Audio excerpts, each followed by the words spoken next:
கர்த்தர் நல்லவர், நீங்கள் கர்த்தரால் ஆசீர்வதிக்கப்பட்டவர்கள்.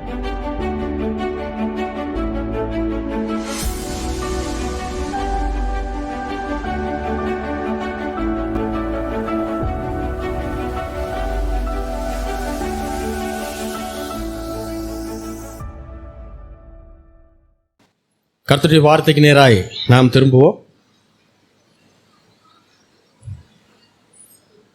வேதத்திலே பழைய உடன்படிக்கையிலே ஆண்டவர் நியாயப்பிரமாணத்திலே 5 விதமான பலிகளை பற்றி பேசியிருக்கிறார், கட்டளைகளாக கொடுத்திருக்கிறார்.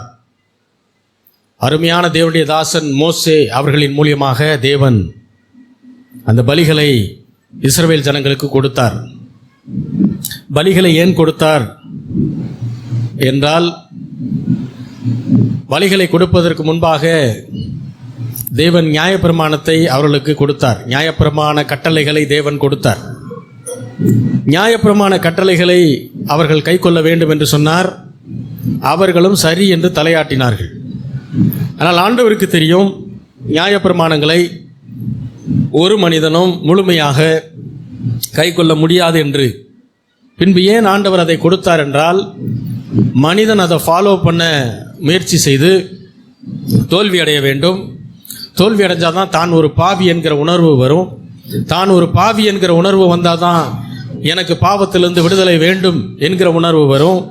பாவத்திலிருந்து விடுதலை வர வேண்டும் என்ற உணர்வு வந்தால் மட்டும்தான் என்னை இந்த பாவத்திலிருந்து ரட்சிக்க ஒரு இரட்சகர் தேவை என்கிற உணர்வு வரும். இரட்சகர் தேவை என்பது உணர்ந்தால் மட்டும்தான் அந்த இரட்சகர் யார் என்கிற தேடல் வரும். ஆகையினால தான் ஆண்டவர் நியாயப்பிரமாணங்களை ஜனங்களுக்கு கொடுத்தார். ஜனங்க நினச்சிட்டாங்க அது ரொம்ப ஈஸியாக ஃபாலோ பண்ணிடலாம் நினச்சாங்க. நியாயப்பிரமாணங்களை பொறுத்தவரை 613 கட்டளைகள் கொடுக்கப்பட்டிருக்கிறது. நாம் சிம்பிளாக 10 கட்டளைன்னு சொல்கிறோம். அது புரிகிறதுக்காக நம்ம ஞாபகம் வச்சுக்கலாம். ஆனால் 613 கட்டளைகள் கொடுக்கப்பட்டிருக்கிறது. முதல்ல இது எல்லாத்தையும் ஞாபகம் வச்சுக்கிறது கஷ்டம். ஞாபகம் வச்சாலும் அதில் ஒன்று கூட ஃபெயிலியர் ஆகாமல் எல்லாவற்றையும் என்ன செய்யணும், நம்ம அதை ஃபாலோ பண்ணணும். அது அதை விட கஷ்டம். ஏனென்றால் நியாயப்பிரமாணத்தினுடைய ரூல் என்ன அப்படின்னா, 613 பாஸ் பண்ணணும், அப்போ தான் பாஸு. 612 கரெக்டாக பண்ணிவிட்டு 1 ஃபெயில் ஆகிட்டிங்கன்னா மொத்தமும் ஃபெயிலு. அதுதான் நியாயப்பிரமாணத்தினுடைய ரூலு. ஆக எந்த மனிதனாலும் நியாயப்பிரமாணத்தினுடைய முழுமையான பிரமாணங்களை கை கொள்ள முடியவில்லை. ஏன் கொடுத்த மோசையினாலும் அது முடியவில்லை. அப்போ ஆண்டவர் கொடுத்ததனுடைய நோக்கம், இதை மனுஷன் செய்கிறதுக்கு ட்ரை பண்ணி தவறணும். தவறுனா மட்டும்தான் அவன் ஆண்டவரை தேடி வருவான். ஆண்டவரே, நான் குற்றவாளி, நான் பாவம் செஞ்சுட்டேன், பொய் சாட்சி சொல்லாதிருப்பாயாகன்னு சொன்னீங்க, நான் இந்த இடத்துல பொய் சொல்லிட்டேன், என்னைய மன்னியும், எனக்கு என்ன தண்டனையோ தெரியல, என்னைய ரட்சியும்னு சொல்லி ஆண்டவர் பாதத்தில் வந்து விழுவான். அப்போ தான் ரட்சகர் தேவைன்றது அவனுக்கு தெரியும். அப்போ அவனை டெம்பரவரியாக காப்பாற்றுறதுக்கு தான் ஆண்டவர் கொடுத்தது பலிகள். பலிகள் என்பது ஒரு ஆட்டையாவது ஒரு மாட்டையாவது அல்லது புறாவையாவது குருவிகளாவது இந்த மாதிரி பல பறவைகளையாவது ஆண்டவருக்கென்று பலி செலுத்தணும். ஏன் பலி செலுத்தணும் அப்படின்னா, மனிதன் செய்த பாவத்திற்கு அவன் மரிக்கணும். அப்படி அவன் மரிக்கக்கூடாது அப்படின்னா அவனுக்கு பதிலாக ஒரு மிருகமோ ஒரு பறவையோ என்ன செய்யணும், ரத்தம் சிந்தப்பட வேண்டும். அல்லேலூயா. இது முதல்ல புரியணும்.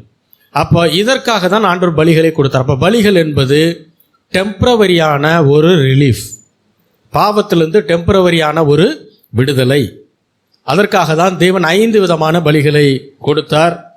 அந்த 5 விதமான பலிகள் என்னென்ன பலிகள் அப்படின்னா, எல்லாரும் சொல்லுங்க. முதலாவது தகன பலி, இரண்டாவது போஜன பலி, மூன்றாவது சமாதான பலி. எல்லாரும் சொல்லுங்க. வாய் இருக்குல்ல, எல்லாருக்கும் வாய் இருந்தால் பேசணும். முதல்ல என்ன பலி? தகன பலி. ரெண்டாவது போஜன பலி. மூன்றாவது, நான்காவது பாவ நிவாரண பலி. எல்லாரும் சொல்லுவோம். ஐந்தாவது குற்ற நிவாரண பலி. 5 விதமான பலிகளை ஆண்டவர் இஸ்ரவேல் ஜனங்களுக்கு கொடுத்தார். நியாயப்பிரமாணத்தை ஆண்டவர் இஸ்ரவேலர்களுக்காக கொடுத்தாரே தவிர புறஜாதிகளுக்காக கொடுக்கவில்லை. முதல்ல இதை புரிஞ்சுக்குங்க. அதுதான் வீட்டில் 10 கட்டளைகள் தொங்க விடக்கூடாது. அது உங்களுக்கு எனக்கும் கிடையாது. அது யாருக்கு கொடுக்கப்பட்டது? வீட்டில் மலை பிரசங்கம் தொங்கலாம். புரியுதா உங்களுக்கு? ஏன்னா அதெல்லாம் அடித்து வச்சிருக்கிறாங்க கடைகளில். நிறைய பேர் அதை வாங்கிட்டு வந்து போட்டு வச்சிருக்காங்க. அது இஸ்ரவேல் ஜனங்களுக்காக தேவன் கொடுத்தது. பலிகளும் அவர்களுக்காக கொடுக்கப்பட்டது. நீங்களும் நான் இஸ்ரவேலர்கள் அல்ல. நாம் யார்? நாம் இந்தியர்கள். அப்ப நமக்கு கிடையாது. அது புறஜாதிகளுக்கு நியாயப்பிரமாணம் கிடையாது. புறஜாதிகளுக்கு 10 கட்டளைகள் கிடையாது. அதான் புதிய உடன்படிக்கையின் சத்தியமே. அப்போ இந்த பலிகளை தேவன் கொடுத்தனுடைய நோக்கம், மனிதன் தன்னுடைய பாவத்திலிருந்து தற்காலிகமாக ஒரு விடுதலையை பெற வேண்டும் என்பதற்காகத்தான் தேவன் பலிகளை கொடுத்தார். இந்த 5 விதமான பலிகளில் முதன்மையான பலி எது அப்படின்னா, முதல்ல சொன்ன தகன பலி. எல்லாரும் சொல்லுவோம், தகன பலி. ஒரு மனிதன் ஆசரிப்பு கூடாரத்திற்கு, அதாவது ஆலயம், அன்னைக்கு இருந்த ஆலயம், ஆசரிப்பு கூடாரத்துக்கு வர வேண்டும் என்றால் முதலில் தகன பலியை செலுத்திவிட்டு தான் வர முடியும். இதை செலுத்தாமல் மற்ற 4 பலிகளை ஒரு மனிதன் செலுத்தவே முடியாது. இதை செலுத்திவிட்டு தான், தகன பலியை செலுத்திட்டு தான் மற்ற 4 பலிகளையும் எந்த ஒரு மனிதனும் செலுத்த முடியும், செலுத்த வேண்டும். காரணம், இதுதான் முதன்மையான பலி. வாசிக்கலாம். லேவியராகமம் 1வது அதிகாரம் 1 முதல் 17 வசனங்கள்.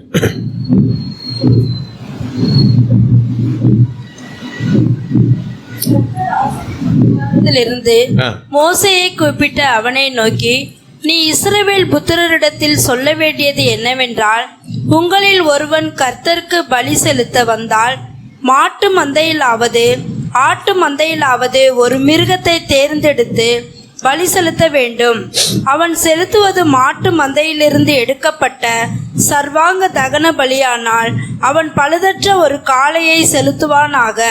கர்த்தருடைய சந்நிதியில் தன் அங்கீகரிக்கப்படும்படி அவன் அதை ஆசரிப்பு கூடார வாசலில் கொண்டு வந்து, அது தன் பாவ நிவிர்த்திக்கென்று அங்கீகரிக்கப்படும்படி தன் கையை அதன் தலையின் மேல் வைத்து கர்த்தருடைய சந்நிதியில் அந்த காளையை கொல்லக்கடவான்.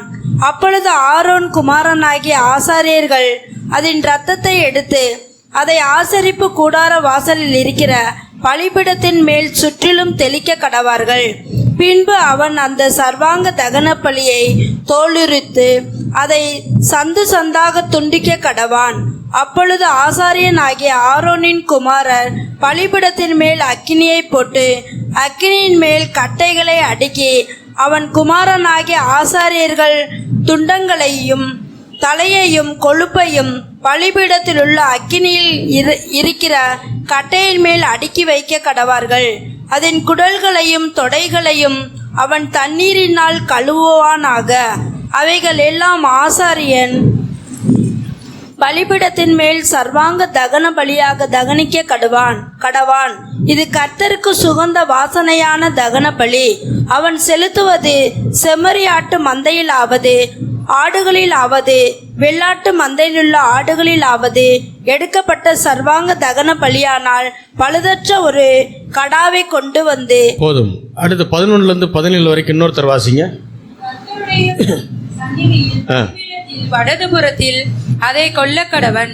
அப்பொழுது ஆரோனின் குமாரனாகிய ஆசாரியர்கள் அதன் இரத்தத்தை பலிபீடத்தின் மேல் சுற்றிலும் தெளிக்க கடவர்கள். பின்பு அவன் அதை சந்து சந்தாக துண்டித்து அதன் தலையையும் கொழுப்பையும் கூட வைப்பானாக. அவைகளை ஆசாரியன் பலிபீடத்தில் உள்ள அக்கினியில் இருக்கிற கட்டைகளின் மேல் அடுக்கி வைக்க கடவன். குடல்களையும் தொடைகளையும் அவன் தண்ணீரினால் கழுவுவானாக. அவைகள் எல்லாம் ஆசாரியன் கொண்டு வந்து பலிபீடத்தின் மேல் தகனிக்க கடவன். இது சர்வாங்க தகன பலி. இது கர்த்தருக்கு சுகந்த வாசனையான தகன பலி. அவன் கர்த்தருக்கு செலுத்துவது பறவைகளிலிருந்து எடுக்கப்பட்ட சர்வாங்க தகன பலியானால் காட்டு புறாக்களாவது புறா குஞ்சுகளிலாவது எடுத்து செலுத்த கடவன். அதை ஆசாரியன் பலிபீட தண்டையில் கொண்டு வந்து அதன் தலையை கிள்ளி பலிபீடத்தில் தகனித்து அதன் இரத்தத்தை பலிபீடத்தின் பக்கத்தில் சிந்திவிட்டு அதன் இறைப்பையை அதன் மலதோடும் கூட எடுத்து அதை பலிபீட தண்டையில் கீழ்ப்புறமாக சாம்பல் இருக்கிற இடத்திலே எறிந்துவிட்டு பின்பு அதன் செட்டைகளுடன் அதை இரண்டாக பிளப்பானாக. பின்பு ஆசாரியன் அதை பலிபீடத்தில் உள்ள அக்கினியில் இருக்கிற கட்டைகளின் மேல் தகனிக்க கடவன். இது சர்வாங்க தகன பலி, இது கர்த்தருக்கு சுகந்த வாசனையான தகன பலி. சரி, தகன பலி அப்படின்னா என்னன்னு சொல்லாம தகன பலியை எப்படி செலுத்த வேண்டும் என்று ஆண்டவர் இங்கே சொல்றார். ஏன் தகன பலினா என்னன்னு ஆண்டவர் சொல்லலைன்னா, அதை இஸ்ரவேல் மக்கள் அதற்கு முன்பாக இருந்தே செய்து கொண்டே தான் இருக்கிறார்கள். நியாயப்பிரமாண காலத்திலிருந்து வந்தது மட்டுமல்ல, அதற்கு முன்பாகவே அதை இஸ்ரவேல் ஜனங்கள் செய்து கொண்டே தங்களுடைய வழக்கத்தின்படி செய்து கொண்டே இருக்கிறதுனால தகன பலினா என்ன அப்படின்னு ஆண்டவர் சொல்லலை, அதை எப்படி முறையாக செய்யணும்னு மட்டும்தான் சொன்னார்.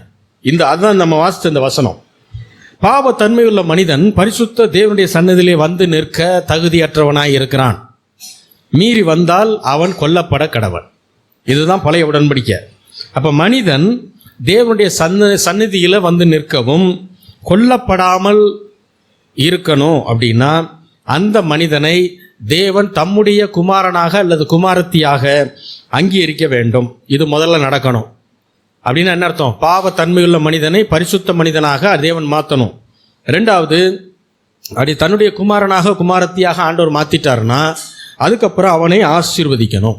இந்த ரெண்டும் நடக்கணும் அப்படின்னா மனிதன் பிதாவுடைய சந்நிதியில் வந்து நிற்கும்போது தகன பலியை செலுத்தி தான் வர வேண்டும். அப்போ இந்த மனிதனுக்கு பதிலாக ஒரு பழுதற்ற ஒரு ஆட்டுக்குட்டியை பலியிடணும். அதுதான் தகன பலி. அப்போ பழுதற்ற ஒரு ஆட்டுக்குட்டியை நாம் பலியிடணும் அப்படின்னா ஃபஸ்ட்டு தேவ சமூகத்துக்கு வரணும். ரெண்டாவது, தண்டனையிலிருந்து நாம் தப்பிக்க வேண்டும். தண்டனையிலிருந்து நாம் தப்பிக்கணும். மூன்றாவது, பிதாவுக்கு பிள்ளையாக மாறணும். நான்காவது, அதன் பின்பு பிதா நம்மை ஆசீர்வதிக்கணும். இந்த நாளும் நடக்கும். எப்போ? தகன பலி செலுத்தும் போது.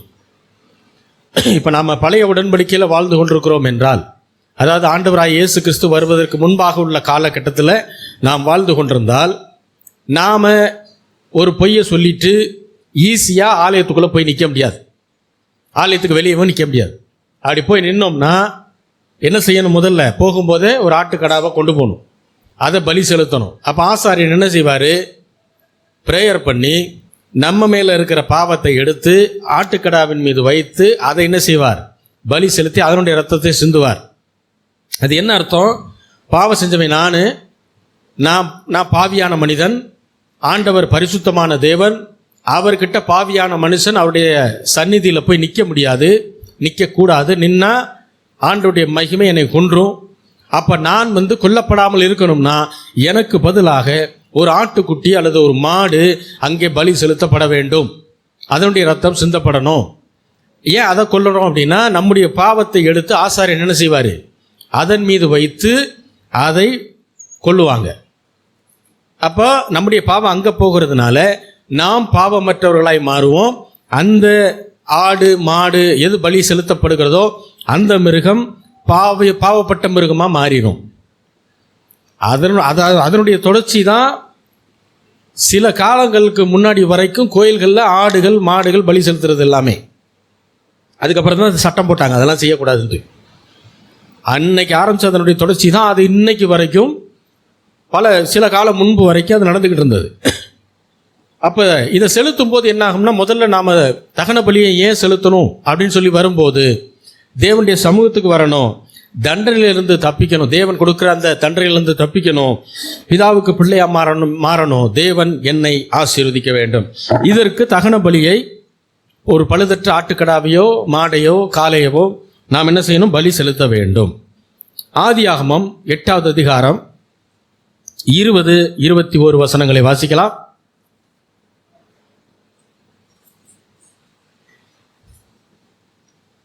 அப்பொழுது நோவா கர்த்தருக்கு ஒரு பலிபீடம் கட்டி சுத்தமான சகல மிருகங்களிலும் சுத்தமான சகல பறவைகளிலும் சிலவற்றை தெரிந்து கொண்டு அவைகளை பலிபீடத்தின் மேல் தகன பலிகளாக பலியிட்டான். சுகந்த வாசனையை கர்த்தர் முகர்ந்தார். அப்பொழுது கர்த்தர், இனி நான் மனுஷன் நிமித்தம் பூமியை சபிப்பதில்லை. மனுஷனுடைய இருதயத்தின் நினைவுகள் அவன் சிறுவயது தொடங்கி பொல்லாததாய் இருக்கிறது. நான் இப்பொழுது செய்தது போல இனி சகல ஜீவன்களையும் சங்கரிப்பதில்லை. இப்போ இங்க வாசிக்கப்பட்ட அந்த வேத பகுதியில் யார் பலி செலுத்தினது? யாருங்க? நோவா. நோவா. என்ன பலி செலுத்தினாரு? 5 பலிகள் சொன்னோம்ல, அதுல எந்த பலி செலுத்தினாரு? தகன பலியை செலுத்தினார். 20வது வசனத்தினுடைய கடைசி பகுதி அதான். இப்ப நோவாவுக்கும் நியாயப்பிரமாணத்துக்கு என்ன சம்பந்தம்? மோசே நோவாவுக்கு அப்புறம் வந்தவரா அல்லது நோவாவுக்கு முன்னாடி வந்தவரா? நோவாவுக்கு முன்னாடி வந்தவரா? நோவாவுக்கு பின்னாடி வந்தவர். நியாயப்பிரமாண கட்டளைகள் யார்கிட்ட கொடுக்கப்பட்டுச்சு? நோவாவின் மூலமாக, இது மோசையின் மூலமாக இஸ்ரவேல் ஜனங்களுக்கு கொடுக்கப்பட்டுச்சு. அப்ப மோசே நோவாவுக்கு பின்பாக வந்தவர். நியாயப்பிரமாண கட்டளைகளில் தான் 5 விதமான பலிகளே ஆண்டவர் சொல்றாரு. ஆனா இங்க நோவா என்ன செய்யறாரு? மோசேக்கு முந்தைய பல ஜெனரேஷனுக்கு முன்னாடி இருக்கிற நோவா அவர் தகன பலியை செலுத்தினார். அப்ப அவருக்கு சொல்லி கொடுத்தது யாரு? அதைத்தான் சொன்னேன். தகன பலியை யூதர்கள் காலாகாலமாக செஞ்சுட்டு வர்றாங்க. நியாயப்பிரமாணம் வந்ததுக்கு அப்புறம் தான் அந்த பலி வந்துச்சுன்னு கிடையாது, அதுக்கு முன்னாடி இருந்தே செய்கிறாங்க. ஆகையினால தான் தகன பலினா என்னன்னு ஆண்டவர் சொல்லலை. ஏற்கனவே அது எனக்கு தெரியும், அதனால ஆண்டவர் சொல்லி தரல. அதை எப்படி முறையாக செய்யணும்னு மட்டும்தான் நியாயப்பிரமாணத்தில் ஆண்டவர் சொன்னார். இங்கே நோவா எப்போ அந்த பலியை செலுத்துறாரு? எந்த சிச்சுவேஷனில் அதை செலுத்துறாரு?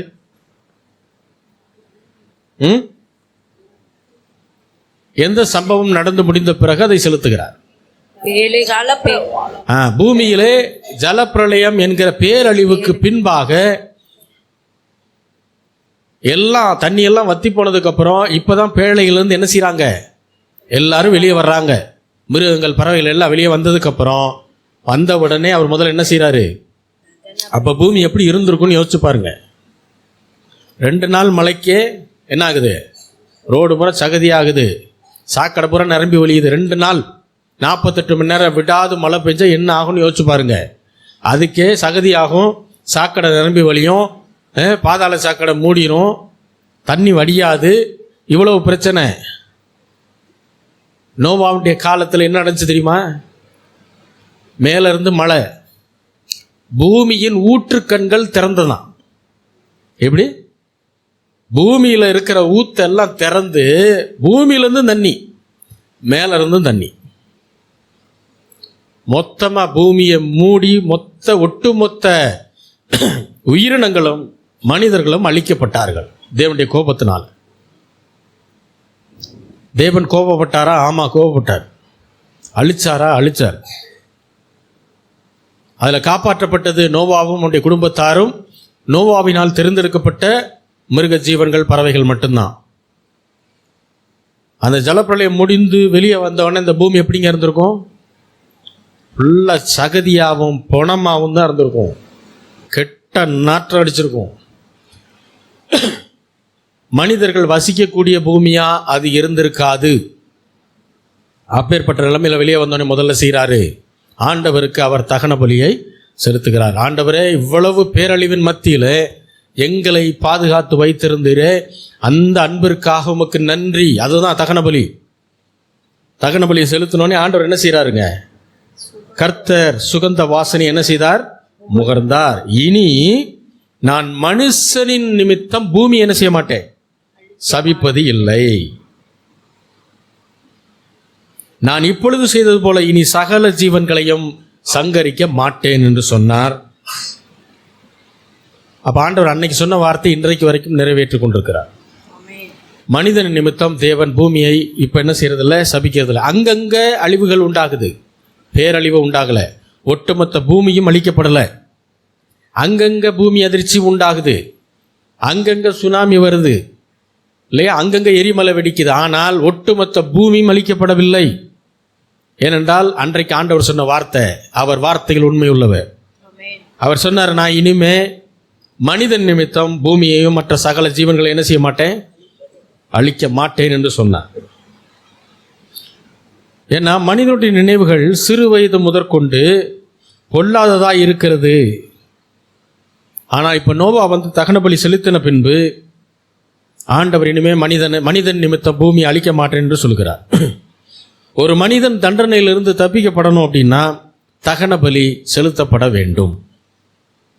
அப்ப தேவ சமூகத்தில் வந்தாச்சு, தகன பலி செலுத்தி தண்டனையிலிருந்து தப்பிச்சாச்சு. ஆதியாகமம் 22வது அதிகாரம் 10 முதல் 18 வசனங்களை வாசிக்கலாம்.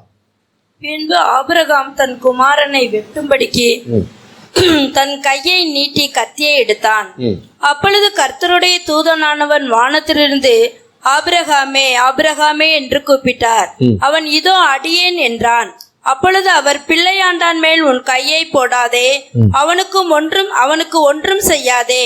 நீ அவனை உன் புத்திரன் என்றும் உன் ஏகசுதன் என்றும் பாராமல் எனக்காக ஒப்பு கொடுத்தபடியினால் நீ தேவனுக்கு பயப்படுகிறவன் என்று இப்பொழுது அறிந்திருக்கிறேன் என்றார். ஆபிரகாம் தன் கண்களை ஏறெடுத்து பார்க்கும்போது இதோ பின்னாக புதரிலே தன் கொம்புகள் சிக்கிக் கொண்டிருந்த ஒரு ஆட்டுக்கடாவை கண்டான். அப்பொழுது ஆபிரகாம் போய் கடாவை பிடித்து அதை தன் குமாரனுக்கு பதிலாக தகன பலியிட்டான். ஆபிரகாம் அந்த இடத்திற்கு யெகோவா ஈரே என்று பெயரிட்டான். அதனாலே கர்த்தருடைய பர்வதத்திலே பார்த்து கொள்ளப்படும் என்று இந்நாள் வரைக்கும் சொல்லப்பட்டு வருகிறது. கர்த்தருடைய தூதனானவர் 2ஆம் தரம் வானத்திலிருந்து ஆபிரகாமை கூப்பிட்டு, நீ உன் புத்திரன் என்றும் உன் ஏகசுதன் என்றும் பாராமல் அவனை ஒப்பு கொடுத்து இந்த காரியத்தை செய்தபடியினால் நான் உன்னை ஆசீர்வதிக்கவே ஆசீர்வதித்து உன் சந்ததியை வானத்து நட்சத்திரங்களைப் போலவும் கடற்கரை மணலைப் போலவும் பெருகவே பெருக பண்ணுவேன் என்றும் உன் சந்ததியர் தங்கள் சத்துருக்களின் வாசல்களை சுதந்தரித்துக் கொள்வார்கள் என்றும் நீ என் சொல்லுக்கு கீழ்ப்படிந்தபடியினால் உன் சந்ததிக்குள் பூமியிலுள்ள சகல ஜாதிகளும் ஆசீர்வதிக்கப்படும் என்றும் என் பேரில் ஆணையிட்டேன் என்று கர்த்தர் சொல்லுகிறார் என்றார். போதும்.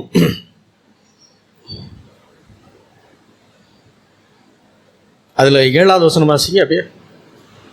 அப்பொழுது ஈசாக்கு தன் தகப்பனாகிய ஆபிரகாமை நோக்கி, என் தகப்பனே என்றான். அதற்கு அவன், என் மகனே, இதோ இருக்கிறேன் என்றான்.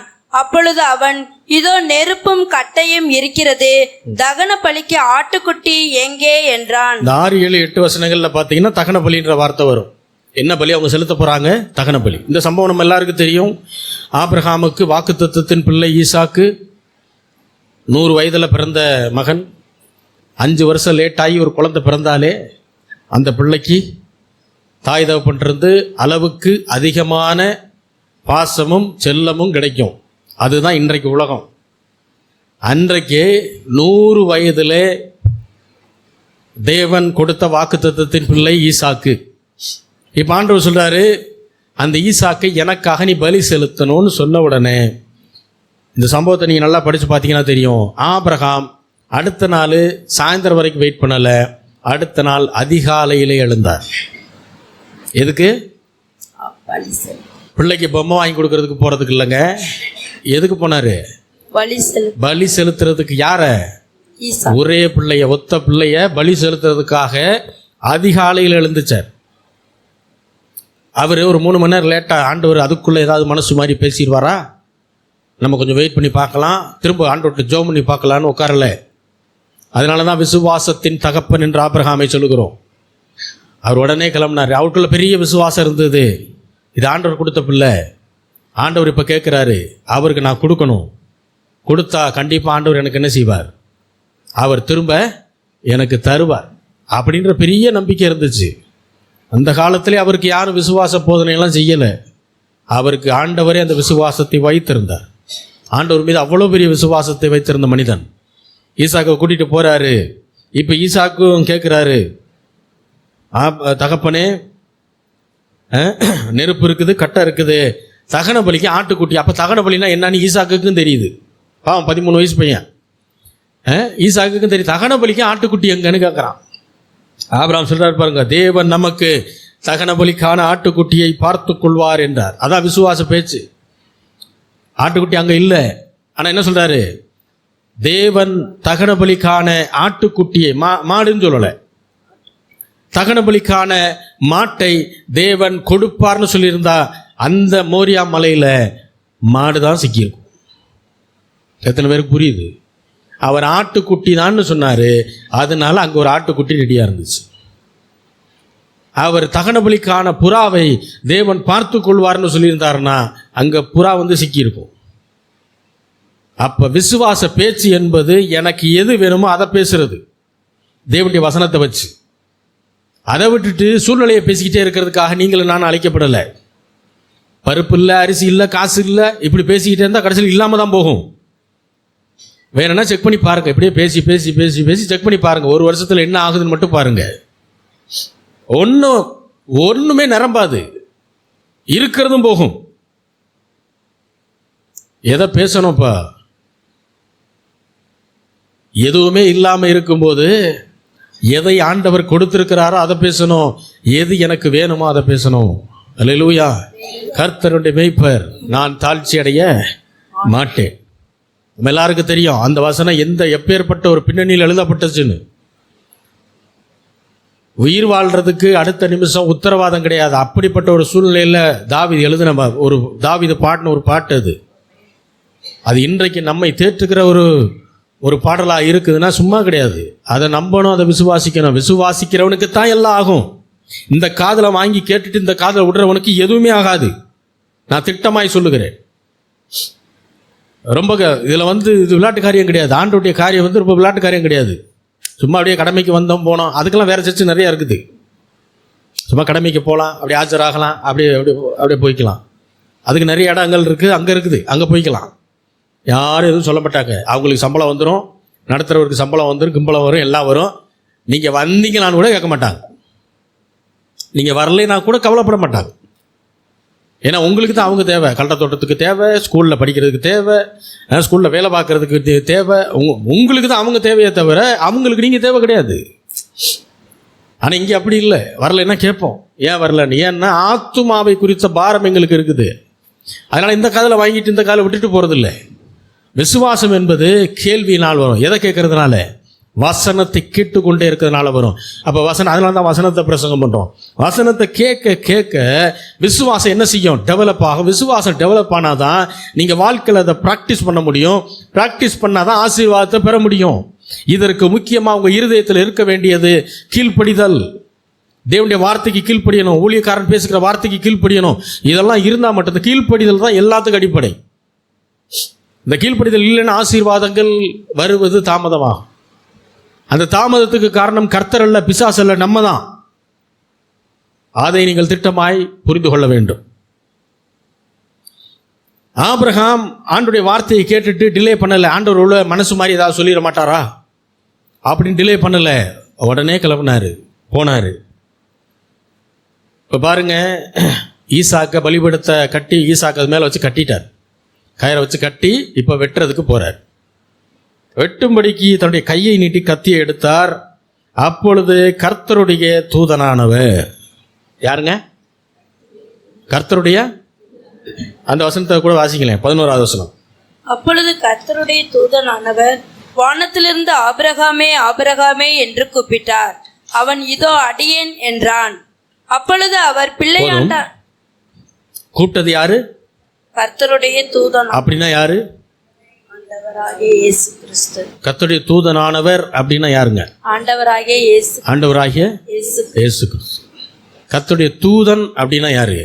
அது தூதன், தேவ தூதன். அப்போ பரலோகத்திலிருந்து வார்த்தை வருது. அப்போ இயேசு கிறிஸ்துன்ற நாமம் இல்லை, அவர் பூமியில் தான் அந்த நாமம் அவருக்கு. அவரே பேசுகிறாரு வானத்திலிருந்து, ஆபிரகாமே ஆபிரகாம் என்று கூப்பிட்டார். கூப்பிட்ட உடனே என்ன செய்கிறார் இவர்? இதோ அடியேன் என்றான். அப்பொழுது அவர் பிள்ளை ஆண்டான் மேல் உன் கையை. அப்பொழுது அவர், புரியுதா உங்களுக்கு? தானியேலை பார்க்க தூதன் வந்தான்ல, அங்கே அவன் தான் வரும். படிச்சிருக்கீங்களா இல்லையா? இங்கே என்ன வருது? அப்பொழுது அவர். அவர்னா யாரு? கர்த்தருடைய தூதனானவர். அப்போ ஆண்டவரை குறித்து வர்ற எல்லா இடமும் மரியாதையாக வரும். அது அந்த வித்தியாசத்தை காட்டுறதுக்காக தான் எழுதியிருக்காங்க. வேறு சில மொழிபெயர்ப்பு உள்ள பைபிளில் எல்லாத்துக்குமே அவர்னு போட்டுருவான். யார் யாரை சொல்கிறானே புரியாது. இங்கே எதுக்கு இதை கொடுத்துருக்குன்னா, எல்லா மனுஷனுக்கும் அவன் இவன் தான் வரும். ஆண்டவருக்கு மட்டும்தான் அவர் இவர்னு வரும். பின்பு அவர் பிள்ளை ஆண்டான் மேல் உன் கையை போடாதே, அவனுக்கு ஒன்றும் செய்யாதே, நீ அவனை உன் புத்திரன் என்றும் உன் ஏகசுதன் என்றும் பாராமல் எனக்காக ஒப்பு கொடுத்தபடினால் நீ தேவனுக்கு பயப்படுகிறவன் என்று இப்பொழுது அறிந்திருக்கிறேன் என்றார். அப்ப நான் சொன்ன வார்த்தைக்கு நீ கீழ்ப்படிச்சிட்டப்பா, அவனை கொல்லாத. ஆனா நான் என்ன எப்படி எடுத்துக்கிறேன் தெரியுமா? என்னுடைய வார்த்தைக்கு கீழ்ப்படிச்சு நீ அவனை பலி செலுத்திட்டேன்னு நான் எடுத்துக்கிறேன். அதனால கடைசி நேரத்தில் அவர் ஸ்டாப் பண்றார். இப்ப பாருங்க, இதை ஆண்டவர் சொல்லிடுறாரு. சொல்லி முடிச்ச உடனே ஆபிரகாம் தன்னுடைய கண்களை ஏறெடுத்து சுத்தி முத்தி பார்க்கும்போது அவனுக்கு பின்பாக புதரிலே ஒரு கொம்புகள் சிக்கி கொண்டிருந்த ஒரு ஆட்டுக்கடாவை கண்டார். அப்பொழுது ஆபிரகாம் போய் கடாவை பிடித்து அதை தன் குமாரனுக்கு பதிலாக என்ன செய்தார்? தகன பலியிட்டார். ஆபிரகாமுக்கு தகன பலியிடணும்னு சொல்லி கொடுத்தது யாரு? ஆபிரகாமுக்கு பல தலைமுறைக்கு பின்னாடி வந்தவர் தான் யாரு? மோசே. மோசே கிட்ட தான் ஆண்டவர் தகன பலியெல்லாம் சொல்றாரு, 5 விதமான பலிகளை கொடுக்குறாரு. அப்ப நான் என்ன சொன்னேன்? தகன பலியை யூதர்கள் ஆரம்பத்திலிருந்து செய்து கொண்டே வருகிறார்கள். இப்போ அந்த இடத்துல ஆபிரகாம் ஆட்டுக்குட்டிய தகன பலி செலுத்தின பின்பு அந்த இடத்திற்கு யெகோவா ஈரே என்று பெயரிட்டார். அதற்கு அர்த்தம் என்ன? கர்த்தருடைய பர்வதத்திலே பார்த்து கொள்ளப்படும். அடுத்து 15வது வசனம் வாசிங்க. கர்த்தருடைய தூதனானவர் 2ஆம் தரம் வானத்திலிருந்து ஆபிரகாமை கூப்பிட்டு நீ உன் புத்திரன் என்றும் உன் ஏகசுதன் என்றும் பாராமல் அவனை ஒப்பு கொடுத்து இந்த காரியத்தை செய்தபடியினால் நான் உன்னை ஆசீர்வதிக்கவே ஆசீர்வதித்து உன் சந்ததியை வானத்து நட்சத்திரங்களைப் போலவும் கடற்கரை மணலைப் போலவும் பெருகவே பெருக பண்ணுவேன் என்றும் உன் சந்ததியர் தங்கள் சத்துருக்களின் வாசல்களை சுதந்தரித்துக் கொள்வார்கள் என்றும் நீ என் சொல்லுக்கு கீழ்ப்படிந்தபடியினால் உன் சந்ததிக்குள் பூமியில் உள்ள சகல ஜாதிகளும் ஆசீர்வதிக்கப்படும் என்றும் என் பேரில் ஆணையிட்டேன் என்று கர்த்தர் சொல்லுகிறார் என்றார். கர்த்தருடைய தூதரானவர் 2ஆம் முறை வானத்திலிருந்து ஆபிரகாமை கூப்பிட்டார். கூப்பிட்டு சொல்றாரு, நீ உன் புத்திரன் என்றும் உன் பிள்ளைன்னு நினைக்காம, அடுத்து உன் ஏகசுதன் உன்னுடைய ஒரே பிள்ளைன்னு நினைக்காம அவனை ஒப்பு கொடுத்து என்னுடைய வார்த்தைக்கு கீழ்ப்படுத்தி நீ இந்த காரியத்தை செஞ்சதுனால நான் உன்னை என்ன செய்வேன்? ஆசீர்வதிப்பேன்னு சொல்லல, ஆசீர்வதிக்கவே கண்டிப்பா ஆசீர்வதிப்பேன்ட்டார். அதுல எந்த மாற்று கருத்துக்கும் அவர் ஆசீர்வதிப்பேன்னு சொன்னாலே அது மாறாது. அதுல அவரே சொல்றாரு, ஆசீர்வதிக்கவே ஆசீர்வதிப்பேன், உன் சந்ததியை வானத்து நட்சத்திரங்களை போல கடற்கரை மணலை போல பெருகவே பெருக பண்ணுவேன் சொல்ல, பெருகவே பெருக பண்ணுவேன். உன் சந்ததியார் தங்கள் சத்துருக்களின் வாசல்களை என்ன செய்வார்கள்? உன் சந்ததியார் அவர்களுடைய சத்துருக்களின் வாசல்கள் அப்படின்னா சத்துருக்களுடைய இடத்தை அவர்கள் என்ன செய்வாங்க? அதனாலதான் காசால பிரச்சனை, அதனாலதான் கத்தார்ல கொண்டு போடுறான். யார் போட்டது? நல்லா இருக்கும்போது திடீர்னு சண்டை இழுக்கிறது யாரு? வெளியில இருந்து பார்க்கும்போது தானே தெரியுது. இஸ்ரவேல் தான் என்ன செய்வான்? பாலஸ்தீனத்து கூட சண்டை. அதனாலதான் அவன் தன்னுடைய சத்துருக்களின் வாசல்களை சுதந்தரிப்பான். இது ஆண்டவர் சொன்ன வார்த்தை, மாறாது. உலக பிரகாரமா யார் சைடு நியாயம் இருக்கு, யாயஸ்தனுக்கு நியாயம் இல்லைன்னா யோசிச்சுக்கிட்டு இருக்க முடியாது. கர்த்தர் வாக்குத்தத்தம் பண்ணிட்டாரு, அவன் அதை சுதந்தரிக்க தான் செய்வான். அல்லேலூயா. இதை நன்கு குரான் அறிந்த நல்ல முஸ்லீம்களே இதை ஒத்துக்கொள்கிறாங்க. அந்த வீடியோவும் நான் பார்த்துருக்கிறேன். ஆமாங்க, ஈசான்னு சொல்றாங்க. ஈசாக்கு வந்து ஈசான்னு சொல்லுவாங்க. இஸ்மவேலுக்கு அவங்க இஸ்மாயில்னு வாங்க. ஆமா, ஈசா தான் கடவுள் சொன்ன பிள்ளை அப்படிங்கிறத ஒரு அம்மா பேசுது. அப்ப அவர்கள் தங்களுடைய சத்துருக்களின் வாசல்களை சுதந்திரித்துக் கொள்வார்கள் என்றும் நீ என் சொல்லுக்கு கீழ்ப்படிந்தபடியினால் உன் சந்ததிக்குள், உன் சந்ததி மட்டும் நல்லா இருக்கும்னு இல்லப்பா, உன் சந்ததிக்குள் பூமியில் உள்ள சகல ஜாதிகளும் ஆசீர்வதிக்கப்படும் என்று என் பேரில், உன் பேர்ல கிடையாது, யார் பேர்ல? என் பேர்லயே ஆணையிட்டேன் என்று கர்த்தர் சொல்கிறார். அப்ப ஆபிரகாமுடைய சந்ததிக்குள் பூமியில் உள்ள வம்சங்கள் எல்லாம் நீங்களும் நானும் ஆசீர்வதிக்கப்படணும்னா அந்த ஆபிரகாமின் சந்ததியிலே தாவீது வரணும். தாவீதுடைய சந்ததியிலே ஆண்டவராகிய இயேசு கிறிஸ்து வரணும். இயேசு கிறிஸ்துவை யாரெல்லாம் ஏற்றுக்கொள்கிறார்களோ அவர்கள் அத்தனை பேரும் ஆசீர்வதிக்கப்பட வேண்டும் என்கிற அந்த வாக்குத்தத்தத்தை, ஆசீர்வாதத்தை தேவன் ஆபிரகாமுக்கு கொடுத்தார். எப்ப கொடுத்தார் தெரியுமா? தகன பலி செலுத்தின பின்பு. அதுக்கு முன்னாடி சொல்லல. பிள்ளைய வெட்டாதன்னு மட்டும் சொல்லிட்டு நிப்பாட்டிட்டார். உன்னை ஆசீர்வதிப்பேன்னு அப்போ சொல்லலை. எப்போ சொன்னார்? எப்பொழுது ஆட்டுக்குட்டியை பிடிச்சி தகன பலி செலுத்தினாரோ அதன் பின்பு தான் ஆண்டவருடைய ஆசீர்வாதத்தை ஆபிரகாமால் பெற முடிந்தது. அப்போ ஆசீர்வாதத்தை பெறுறதுக்கு என்ன வழி? முதல்ல கீழ்ப்படிதல். எல்லாரும் சொல்லுவோம், கீழ்ப்படிதல். தேவனுடைய வசனத்திற்கு எல்லாரும் சொல்லுங்க, ஊழியக்காரருடைய வார்த்தைக்கு நாம் என்ன செய்யணும்? கீழ்ப்படிய வேண்டும். ரெண்டாவது, இதை செஞ்சிட்டோம்னா ரெண்டாவது தகன பலி செலுத்தணும். ரெண்டாவது என்ன செலுத்தணும்? ஐயா நாங்க எங்க போய் செலுத்துறது சொல்றேன். மூன்றாவது ஆசீர்வாதம் வந்துடும். மூணாவது என்ன வரும்? அப்ப முதல்ல கீழ்ப்படிதல். எல்லாம் சொல்லுங்க, கீழ்ப்படிதல், தகன பலி, ஆசீர்வாதம். திரும்ப சொல்லுங்க, கீழ்ப்படிதல், தகன பலி, ஆசீர்வாதம். கர்த்தர் உங்களை ஆசீர்வதிப்பார். நியாயப்பிரமாண காலத்திற்கு முன்பே புறஜாதி மக்களும் தேவனுடைய சமூகத்திற்கு முன்பாக வருவாங்க. அப்படி வரும்போது அவர்களும் தகன பலியை செலுத்திட்டு தான் என்ன செய்கிறாங்க? அங்கே வர்றாங்க. அதுக்கு ஒரு உதாரணத்தை பார்க்கலாம். யாத்திராகமம் 18வது அதிகாரம். யாத்திராகமம் 18 7 முதல் 12 வசனங்கள். அப்பொழுது மோசே தன் மாமனுக்கு எதிர்கொண்டு போய் அவனை வணங்கி முத்தம் செய்தான். ஒருவரை ஒருவர் சுக செய்தி விசாரித்து கொண்டு கூடாரத்துக்குள் பிரவேசித்தார்கள்.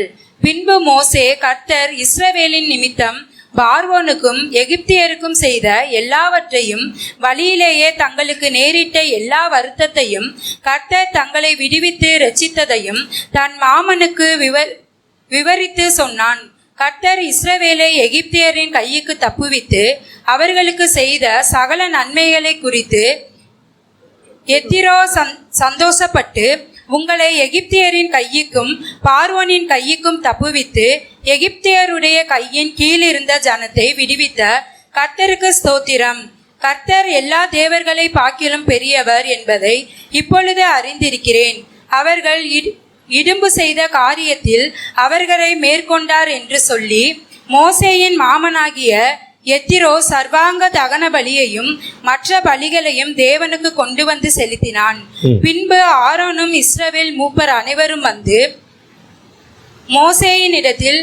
மோசேயின் மாமனோடே தேவ சமூகத்தில் போஜனம் பண்ணினார்கள். போதும். இங்க மோசே அவருடைய மாமனார், அவர் பேர் எத்திரோ. இவர் யார் அப்படின்னா, இவர் ஒரு பியூரான யூதர் கிடையாது. அவர் ஒரு புறஜாதி. யாரு? அந்த மோசேயுடைய மாமனார் ஒரு புறஜாதி. ஆனால் இவர் என்ன பலி செலுத்துறாரு? இங்க சர்வாங்க தகன பலிகளையும் மற்ற பலிகளையும் தேவனுக்கு கொண்டு வந்து அவர் செலுத்தினார். அப்போ நல்லா புரிஞ்சுக்குங்க.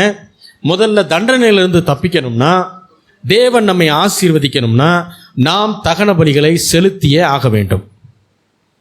நமக்காக தேவன் ஆண்டவர் தகன பலியை செலுத்தி இருக்கிறாரா அல்லது நாம் தான் செலுத்த வேண்டுமா? அடுத்த கேள்வி. யூதர்கள் சொல்றாங்க, ரபிமார்கள் சொல்றது என்னன்னா, தகன பலியை செலுத்துவதற்கு 11 விதிமுறைகள் இருக்கிறது. அது லேவியராகமம் 1வது அதிகாரத்தில் ஆண்டவர் சொல்லியிருக்கிறாரு. இதற்கு யாருமே விதிவிலக்கு அல்ல. அதில் ஒரு சில காரியங்களை மட்டும் இன்னைக்கு பார்க்கலாம். முதலாவது, பலி தன்னுடைய சுய விருப்பத்தின்படி செலுத்தப்பட வேண்டும். எந்த கம்பல்சனும் இல்லாமல், எந்த எக்ஸ்டர்னல் ஃபோர்ஸும் கம்பல் பண்ணாமல் பலி தன்னுடைய சுய விருப்பத்தின்படி செலுத்தப்பட வேண்டும். லேவியராகமம் 1வது அதிகாரம் 2வது வசனம்.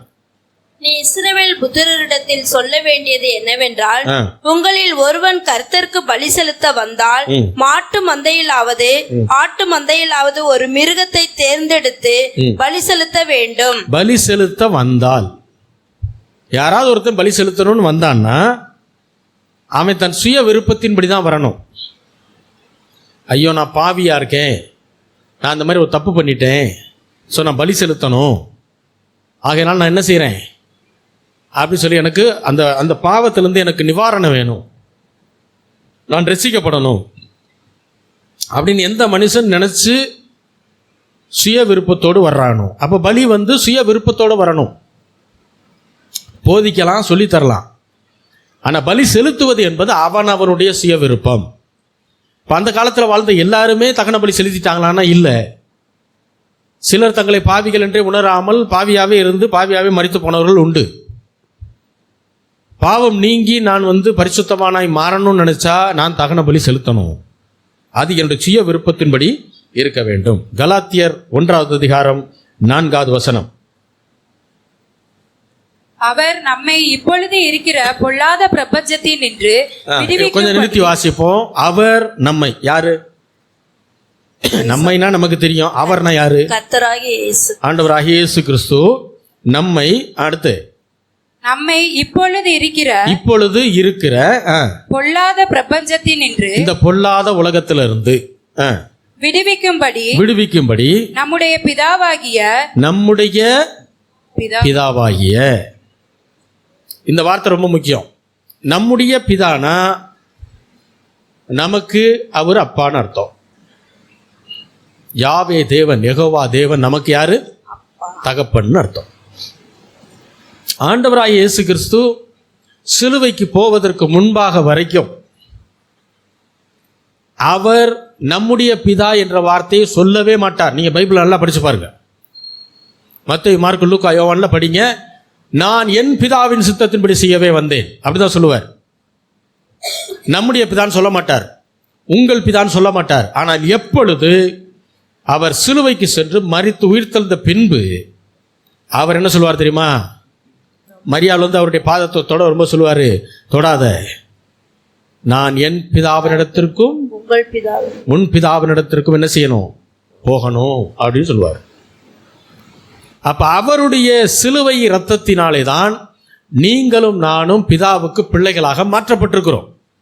அதுதான் சொல்றாரு, இப்பொழுது இருக்கிற இந்த பொல்லாத பிரபஞ்சத்திலிருந்து விடுவிக்கும்படி நம்முடைய பிதாவாகிய தேவனுடைய சித்தத்தின்படியே. அப்ப பிதாவாகிய தேவனுடைய விருப்பத்தின்படி நம்முடைய பாவங்களுக்காக தம்மை தாமே ஒப்பு கொடுத்தார். எந்த கம்பல்சனும் இல்லாம ஆண்டவராகிய இயேசு கிறிஸ்து தன்னை பலியாக அவரே ஒப்பு கொடுத்தார்.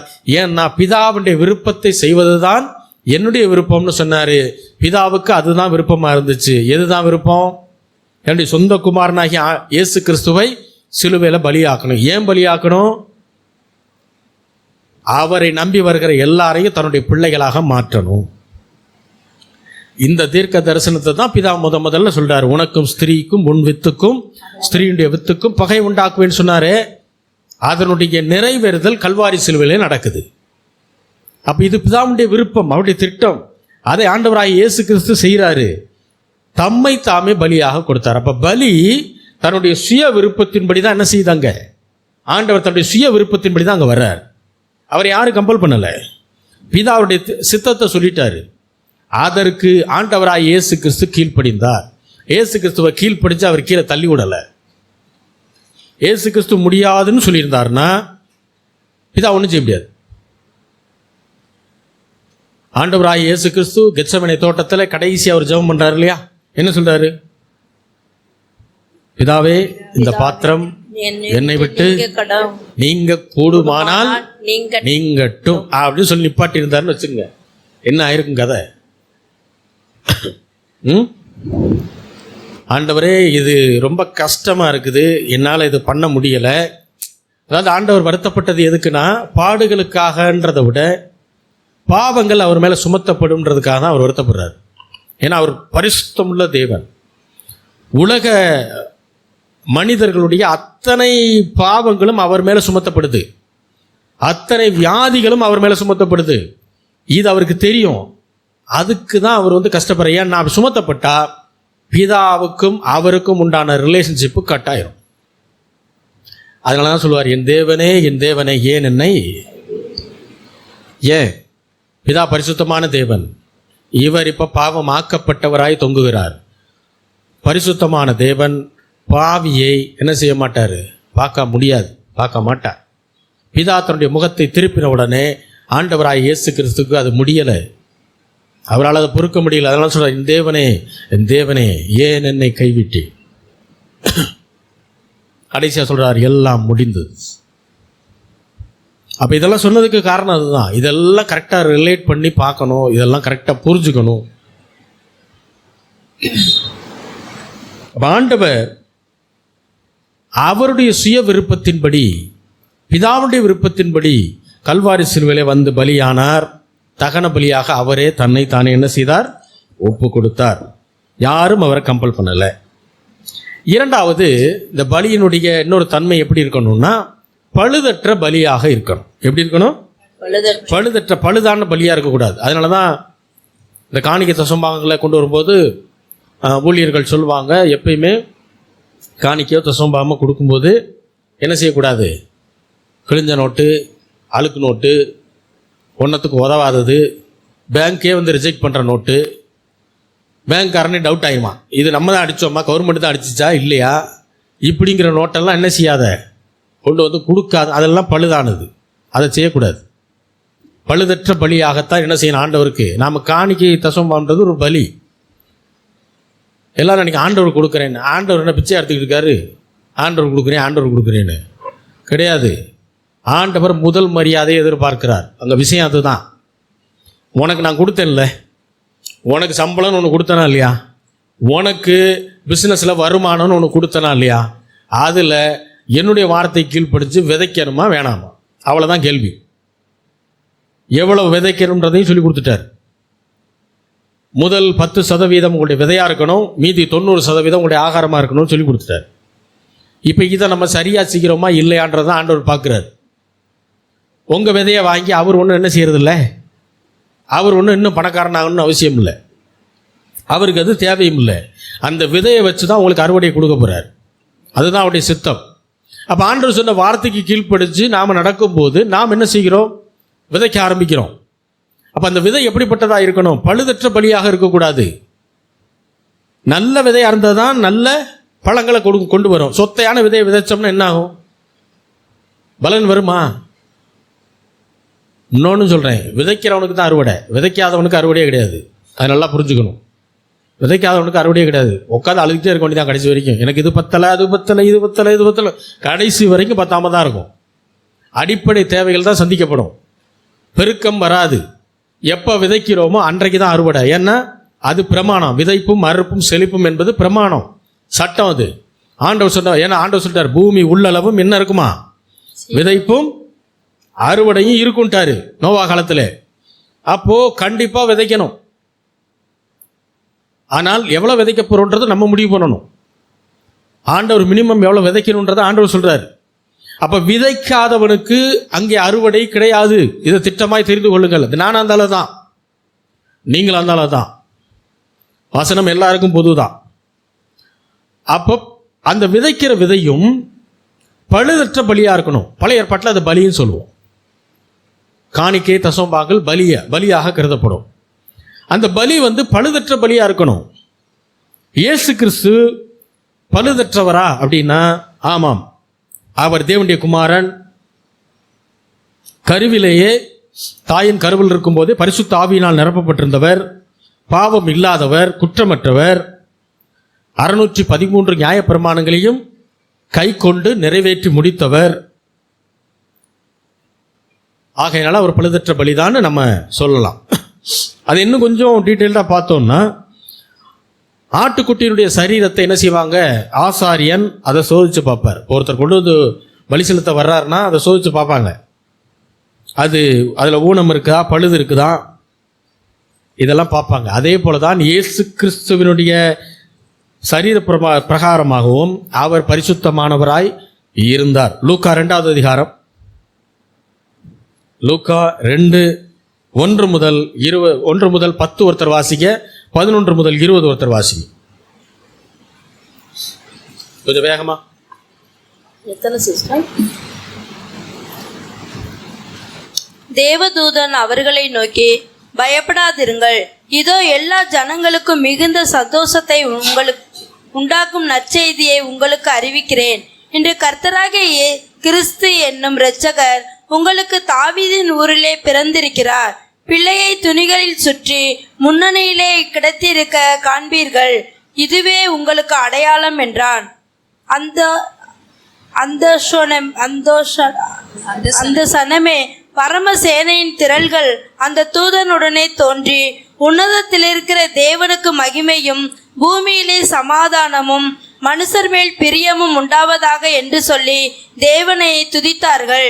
தேவதூதர்கள் அவர்களை விட்டு பரலோகத்துக்கு போன பின்பு மேய்ப்பர்கள் ஒருவரை ஒருவர் நோக்கி, நாம் பெத்லகேம் ஊருக்கு போய் நடந்ததாக கர்த்தரால் நமக்கு அறிவிக்கப்பட்ட இந்த காரியத்தை பார்ப்போம் வாருங்கள் என்று சொல்லி தீவிரமாய் வந்து மரியாளையும் யோசேப்பையும் முன்னணியிலே கிடத்தி இருக்கிற பிள்ளையையும் கண்டார்கள். கண்ட அந்த பிள்ளையை குறித்து தங்களுக்கு சொல்லப்பட்ட சங்கதியை பிரசித்தம் பண்ணினார்கள். மேய்ப்பராலே தங்களுக்கு சொல்லப்பட்டதை கேட்ட யாவரும் அவைகளை குறித்து ஆச்சரியப்பட்டார்கள். மரியாளோ ஒன்றிலிருந்து வாசிக்கணும். ஒன்றுல இருந்து தானே வாசிக்கிறீங்க? 1 முதல் 10 ஒருத்தர் வாசிங்க, 11லேருந்து 20 இன்னொருத்தர் வாசிங்கன்னு சொன்னேன். ஃபர்ஸ்ட் 1லேருந்து 10 வாசிங்க. அந்நாட்களில் உலகமெங்கும் குடிமதிப்பு எழுதப்பட வேண்டும் என்று அகஸ்தியர்னால் கட்டளை பிறந்தது. சீரியா நாட்டிலே சிரேனியு என்பவன் தேசாதிபதியாய் இருந்தபோது இந்த முதலாம் குடிமதிப்பு உண்டாயிற்று. அந்தபடி குடிமதிப்பு எழுதப்படும் படிக்கு எல்லோரும் தங்கள் தங்கள் ஊர்களுக்கு போனார்கள். அப்பொழுது யோசேப்பும் தான் தாவீதின் வம்சத்தானுக்கு குடும்பத்தானுமாய் இருந்தபடியினாலே தனக்கு மனைவியாக நியமிக்கப்பட்டு கர்ப்பவதியாக மரியாளுடனே குடிமதிப்பு எழுதப்படும்படி கலிலேயா நாட்டிலுள்ள நாசரேத்தூரில் இருந்து யூதேயா நாட்டிலுள்ள பெத்லகேம் என்னும் தாவீதின் ஊருக்கு போனான். அவ்விடத்திலே அவர்கள் இருக்கையில் அவர்களுக்கு பிரசவ காலம் நேரிட்டது. அவர்கள் தன் முதற்பேரான குமாரனை பெற்று சத்திரத்திலே அவர்களுக்கு இடமில்லாது இருந்தபடியினால் பிள்ளையை துணிகளில் சுற்றி முன்னணியிலே கிடத்தினாள். அப்பொழுது அந்த நாட்டிலே மேய்ப்பர்கள் வயல்வெளியில் தங்கி ராத்திரியிலே தங்கள் மந்தையை காத்து கொண்டிருந்தார்கள். அவ்வேளையில் கர்த்தருடைய தூதன் அவர்களிடத்தில் வந்து நின்றான். கர்த்தருடைய மகிமை அவர்களை சுற்றிலும் பிரகாசித்தது. அவர்கள் மிகவும் பயந்தார்கள். தேவனுடைய தூதன் அவர்களை நோக்கி, பயப்படாதிருங்கள், இதோ எல்லா ஜனத்துக்கும் மிகுந்த சந்தோஷத்தை உண்டாக்கும் நற்செய்தியை உங்களுக்கு அறிவிக்கிறேன். அடுத்து வாசிங்க. இன்று கர்த்தராகிய கிறிஸ்து என்னும் இரட்சகர் உங்களுக்கு தாவீதின் ஊரிலே பிறந்திருக்கிறார். பிள்ளையை துணியில் சுற்றி முன்னணியிலே கிடத்தியிருக்க காண்பீர்கள். இதுவே உங்களுக்கு அடையாளம் என்றான். அச்சனமே பரமசேனையின் திரள் அந்த தூதனுடனே தோன்றி, உன்னதத்தில் இருக்கிற தேவனுக்கு மகிமையும் பூமியிலே சமாதானமும் மனுஷர் மேல் பிரியமும் உண்டாவதாக என்று சொல்லி தேவனை துதித்தார்கள். தேவதூதர்கள் அவர்களை விட்டு பரலோகத்துக்கு போன பின்பு மேய்ப்பர்கள் ஒருவரை ஒருவர் நோக்கி, நாம் பெத்லகேம் ஊருக்கு போய் நடந்ததாக கர்த்தரால் நமக்கு அறிவிக்கப்பட்ட இந்த காரியத்தை பார்ப்போம் வாருங்கள் என்று சொல்லி தீவிரமாய் வந்து மரியாளையும் யோசேப்பையும் முன்னணியிலே கிடத்தியிருக்கிற பிள்ளையையும் கண்டார்கள். கண்ட அந்த பிள்ளையை குறித்து தங்களுக்கு சொல்லப்பட்ட சங்கதியை பிரசித்தம் பண்ணினார்கள். மேய்ப்பராலே தங்களுக்கு சொல்லப்பட்டதை கேட்ட யாவரும் அவர்களை குறித்து ஆச்சரியப்பட்டார்கள். மரியாளோ அந்த சங்கதியெல்லாம் தன் இருதயத்திலே வைத்து சிந்தனை பண்ணினாள். மேய்ப்பர்களும் தங்களுக்கு சொல்லப்பட்டதின்படியே கேட்டு கண்ட எல்லாவற்றிற்காகவும் தேவனை மகிமைப்படுத்தி துதித்து கொண்டு திரும்பி போனார்கள். சரி, போதும். கலிலேயாவில் உள்ள நாசரேத் என்கிற ஊரிலிருந்து யூதேயாவில் உள்ள பெத்லகேம் என்கிற ஊருக்கு வர்றாங்க. கிறிஸ்மஸ் தினத்தினுடைய முதல் இரவு அது. அன்றைக்கு இருந்த சமுதாய அமைப்பு வேற, இன்றைக்கு இருக்கிறது வேற. இன்னைக்கு எப்படின்னா, ஒரு பெரிய மனுஷன் அப்படின்னா அவனுக்கு படிப்பு இருக்கணும், பணம் இருக்கணும், அந்தஸ்து இருக்கணும், புகழ் இருக்கணும். இதை பொறுத்து தான் இன்றைக்கு மதிப்பு. ஆனால் அன்றைக்கு அப்படி அல்ல. 613 நியாயப்பிரமாணங்கள் சொல்லப்பட்டிருக்கிறது. இதை யாரெல்லாம் மனப்பாடம் செய்து அதை கடைபிடிக்க முயற்சி செய்து கொண்டிருக்கிறார்களோ அவர்களுக்குத்தான் மதிப்பும் மரியாதையும். அப்படி இருக்கும்போது இதை ஆசாரியர்கள் நிறைய செய்கிறதுனால அவர்களுக்கு முதல் மரியாதை. அதற்கப்புறம் பார்த்தீங்கன்னா பரிசேயர்கள் வருவாங்க. அதுக்கப்புறம் சதுசேயர்கள், வேத பாரகர்கள், இவங்களுக்கெல்லாம் அடுத்தடுத்த ரேங்க் கொடுத்து வச்சுருப்பாங்க. அந்த நாட்களிலே சொசைட்டியில் ரொம்ப கீழ் நிலையில் இருந்தவர்கள் தான் இந்த மேய்ப்பர்கள். ஏன் அப்படின்னா, இந்த நியாயப்பிரமாண சட்டங்களை மேய்ப்பர்களினால் முழுமையாக கை கொள்ளவே முடியாது. காரணம், காடு மேடுன்னு சுற்றுறவங்க, அவங்களால சுத்தமாக இருக்க முடியாது. நியாயப்பிரமாணத்தில் ரொம்ப முக்கியமான காரியம் ரொம்ப சுத்தமாக இருக்கணும், அது இருக்க முடியாது. ஆகையினாலே அவர்கள் சொசைட்டியில் ரொம்ப கீழ்நிலையில் மதிக்கப்பட்ட, எல்லாரும் யூதர்கள் தான், ஆனால் சொசைட்டியில் ரொம்ப கீழ்நிலையில் அவர்கள் மதிக்கப்பட்டார்கள். பண்டிகைகளுக்கு அவர்கள் அழைக்கப்பட மாட்டார்கள், விழாக்களுக்கு அழைக்கப்பட மாட்டார்கள், எந்த விசேஷத்துக்கும் அவர்கள் அழைக்கப்பட மாட்டார்கள். நல்ல செய்திகளை மேய்ப்பர்கள் கேள்விப்பட்டதே கிடையாது. அவங்களுக்கு முதல்ல தகவல் போகவே போகாது. இப்படி தான் மேய்ப்பர்கள் அன்றைய தினத்தில் இருந்தாங்க. ஆனால் ஆண்டவர் பாருங்க, ஆண்டவர் இந்த பூமிக்கு வருகிற அந்த நல்ல செய்தியை முதலாக உலகத்திற்கே அறிவித்தார். யார் மூலமா? மேய்ப்பர்கள் மூலமா. அல்லேலூயா, அல்லேலூயா. அதனால் ஆண்டவர் ஒரு மனுஷனை உயர்த்தணும் அப்படின்னா முதல்ல அவன் எல்லாராலும் அவமானப்பட்டிருக்கணும், அவமானப்படுத்தப்படணும், எல்லாராலும் நிராகரிக்கப்படணும், ஒருத்தர் கூட அவனை மதிக்கக்கூடாது. அப்படிப்பட்ட ஒரு நிலைமையில் ஒரு மனுஷன் இருந்து ஆண்டவரை பிடிச்சான்னா அவனை ஆண்டவர் உயர்த்துவது 100% உண்மை, சத்தியம். அது அவன் ஆண்டவர் பிடிக்காமல் இருந்தால் அது நடக்காது. அவன் அப்படியே இருக்க வேண்டியதான். என்றைக்கு ஆண்டவரை சரியாக ஆண்டவரை அப்படி வார்த்தையை பிடிச்சு கொள்கிறானோ அன்றைக்கு தேவன் அவனை உயர்த்துவது சத்தியம். அப்போ இஸ்ரவேலில் மூதாதையர்கள் காலத்தில், அதாவது ஆபிரகாம், ஈசாக்கு, யாக்கோபு, இவங்களுடைய காலத்தில் எல்லாருமே மேய்ப்பர்கள் தான். அப்போ மேய்ப்பர்கள் அப்படின்னா ஒரு அந்தஸ்து இருந்துச்சு. இப்போ இவ்வளவு காலங்கள் கடந்ததுக்கப்புறம் கொஞ்சம் உயர்வு வந்த உடனே யூதர்களே தங்கள் இனத்தில் இருக்கக்கூடிய மேய்ப்பர்களை கொஞ்சம் கீழ்நிலையில் தான் பார்க்குறாங்க, கேவலமாக பார்க்குறாங்க. இப்போ தேவாலயத்தில் பலிகள்லாம் நடக்கணும், செலுத்தணும் அப்படின்னா அதற்கு மேய்ப்பர்கள் தான் ஆடுகளை என்ன செய்யணும்? ஆடுகளையும் மாடுகளையும் மேய்ப்பர்கள் தான் கொடுக்கணும். இப்போ தாவீது ஏன் தன்னுடைய வீட்டில் நடந்த விசேஷத்திற்கு அழைக்கப்படவில்லை என்பது புரிகிறதா? தாவீது ஒரு மேய்ப்பன், புரியுதுங்களா? அவரை வீட்டிலேயே மதிக்க மாட்டாங்க, வீட்டில் விசேஷம் நடந்தாலும் கூட மாட்டாங்க, புரியுதுங்களா? ஆனால் தாவீது என்னை யாருமே கூப்பிடல, என்னை வந்து யாருமே மதிக்கலைன்னு அதை மட்டுமே நினச்சி கவலைப்பட்டுக்கிட்டு உட்காந்துருக்கல. அவர் என்ன பண்ணார்?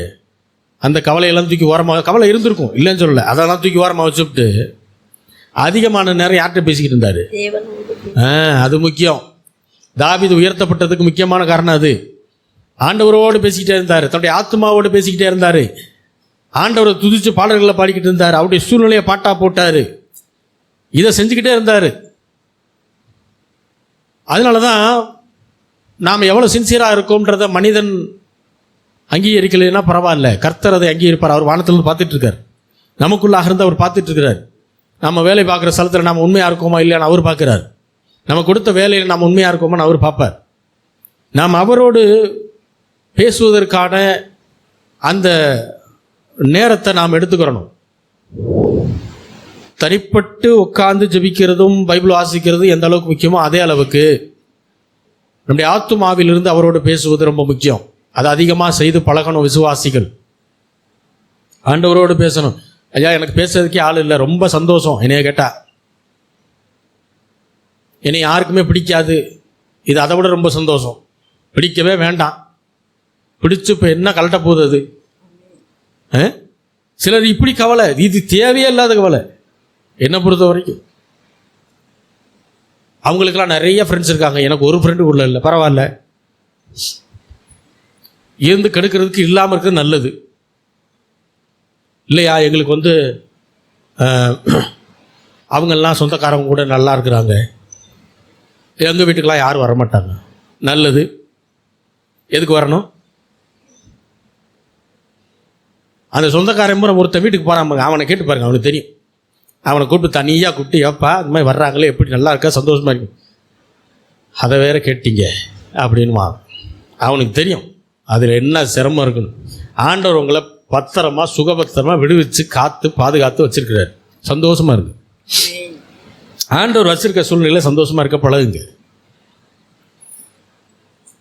சொந்த பந்தங்கள்லாம் இல்லாமல் என்ன செய்கிறது? சொந்த பந்தங்களோடலாம் நம்ம ஒன்றும் பிறக்கலை, தனியாக தான் பிறந்தீங்க. அல்லேலூயா. ஏன்னா அநேகர் என்ன பண்ணிடுறாங்கன்னா, கர்த்தருக்கு கொடுக்குற மரியாதையை விட சொந்த பந்தத்துக்கும் நண்பர்களுக்கும் கொடுக்க ஆரம்பிச்சிடுறாங்க. தவறு அது. ஆண்டவர் அதை ஒரு நாளும் அனுமதிக்க மாட்டார். எல்லாரையும் நேசிக்கிறேன்னு சொன்ன ஆண்டவர் தான் முதல்ல சொல்றாரு, முதல் மரியாதை எனக்கு கொடுன்ட்டார். முதலாவது ஆமாம், தேவனாகிய கர்த்தர் என்ன செய்யணுமா? முழு இருதயத்தோடும், முழு ஆத்மாவோடும், முழு பலத்தோடும், முழு சிந்தையோடும் என்ன செய்யணும்? அன்பு கூர்வாயாகன்னு சொல்லிட்டு தான் ரெண்டாவது தான் சொல்றாரு, நீ உன்னை நேசிப்பது போல உன் சகோதரனை என்ன செய்ய, அதாவது உன் இனத்தானையும் நேசின்னு சொல்றாரு. ஃபர்ஸ்ட் அதை சொல்லியிருக்கலாம்ல, ஏன் அதை சொல்லலை? அவருக்கு தெரியும் அவருடைய மகிமையை அவர் ஒரு நாளும், அவருக்கு கொடுக்க வேண்டிய கனத்தை அவர் ஒரு நாளும் யாருக்கும் விட்டு கொடுக்க மாட்டார். அதில் நம்ம தெளிவாக இருக்கணும். அதனால் எனக்கு யாருமே இல்லை, யாராவது இருந்தாதாம்மா பிரச்சனை, யார் இல்லைன்னா நீ நல்லா இருப்ப. தயவுசெய்து மண்டையில் ஏற்றிக்க. இன்னைக்கு சொல்கிறது தான், அவன் இல்லை, இவர் இல்லை, அவங்களுக்கெல்லாம் அவங்க இருக்காங்க, எனக்கு யாரும் இல்லை. உன்னை ஆண்டவர் பாதுகாத்து வச்சிருக்கிறாரு, சந்தோஷமா இரு. ஆண்டவர்கிட்ட பேசுறியா? எவ்வளோ நேரம் ஆண்டவர்கிட்ட பேசியிருக்கிற? எப்போ பார்த்தாலும் இந்த மாம்ச கண்ணில் பார்க்குற பழக்கத்தையே வைக்காதீங்க. ஆவிக்குரிய கண்ணில் பார்க்க பழகுங்க, மனக்கண்ணில் பார்க்க பழகுங்க. ஆண்டவரை அப்படி பார்த்து பழகுனீங்கன்னா அவரோடு பேச ஆரம்பிச்சிருவோம். அவர் இது வரைக்கும் நீங்கள் ஒரு வசனத்தை வாசித்திருப்பீங்க, புரியாமலே இருந்திருக்கோம். அவரே உங்களுக்கு அதை வெளிப்படுத்துவார். அந்த வெளிச்சம் வந்தோடனே இருதயத்தம் பிரகாசிக்கும். உலகம் தரக்கூடாத சமாதானமும் சந்தோஷம் உங்கள் இருதயத்தில் வந்து நிரப்பும். அது ரொம்ப முக்கியம். 4 பேர்கிட்ட போய் பேசி வரக்கூடிய சந்தோஷத்தை காட்டிலும் தேவ சமூகத்தில் 1/2 மணி நேரம் உட்காந்து பாரு, அப்போ தெரியும் ஆண்டவர் கொடுக்குற சந்தோஷம் எவ்வளோ பெருசுன்னு. அல்லேலூயா. நீங்களாக இருந்தாலும் அதான், நானாக இருந்தாலும் அதான், எல்லாருக்கும் ஒன்று தான். அவர் என்னை மதிக்கலை, இவர் என்னை மதிக்கலை, நான்லாம் கவலையே விட மாட்டேன். ஊழியத்துக்கு வந்தப்போ முடிவு பண்ணிட்டேன். அதெல்லாம் நான் பிரசங்கம் பண்ண எந்திரிச்சப்போ, உன் பிரசங்கத்தை கேட்க மாட்டேன்னு எந்திரிச்சு போனவங்க இருக்காங்க, தெரியுமா உங்களுக்கு? அது வரைக்கும் சர்ச்சுக்குள்ளே உட்காந்துருந்தவங்க உன் பிரசங்கத்தை எங்களால் கேட்க முடியாதுன்னு சர்ச்சில் எந்திரிச்சு நின்று வெளியே போனவங்க இருக்காங்க. கவலையே படலை. அல்லேலூயா. அதுக்கெல்லாம் கவலைப்படுறாலும் நான் கிடையாது. எனக்கு தெரியும், அந்த ஊழியத்துக்கு வர்றதுக்கு முன்னாடி எனக்கு தெரியும் இப்படியெல்லாம் நடக்கும்னு ஆண்டவர் எனக்கு சொல்லி கொடுத்தார். என் மனைவி தான் கொஞ்சம் அதிர்ச்சியாக இருந்தது.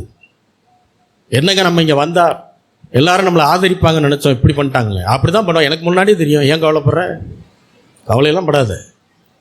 நம்மை அழைத்தது கர்த்தர், அவர் நடத்தி செல்வார். ஒருத்தர் வீட்டுக்கும் போய் என் சர்ச்சுக்கு வாங்க நான் கூப்பிட்டதே கிடையாது. இத்தனை பேர் உட்காந்துருக்காங்கன்னா கர்த்தருடைய கிருபை அது. அவர் கூட்டிகிட்டு வந்து உட்கார வச்சிருக்கிறார். அல்லேலூயா. இன்னொன்று, ஊழியக்காரன் பேசும்போது அவன் என்னோட வயசில் கூடவா, என்னோட வயசில் கம்மியா, இப்படி பார்க்குற பழக்கத்தை முதல்ல நிப்பாட்டிருங்க. அது ரொம்ப டேஞ்சர்.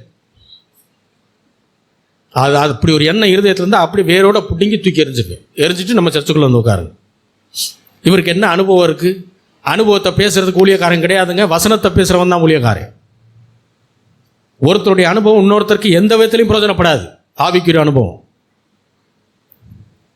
அடிக்கடி நான் சொல்கிற உதாரணம், மோசேயினுடைய முந்தைய அனுபவம் அவருக்கே பிரயோஜனப்படலை. கண்மலையை முதல்ல அடிக்க சொன்னார், தண்ணி வந்துருச்சு. ஆண்டவர் அடிக்க தான் சொன்னார், அடித்தார், தண்ணி வந்துருச்சு. அடுத்த முறை என்ன சொன்னார்? கண்மலையை பார்த்து பேசுன்னார். இப்போ அனுபவம் மேலே வந்துருச்சு. யாருக்கு? ஆனானப்பட்ட மோசேக்கு.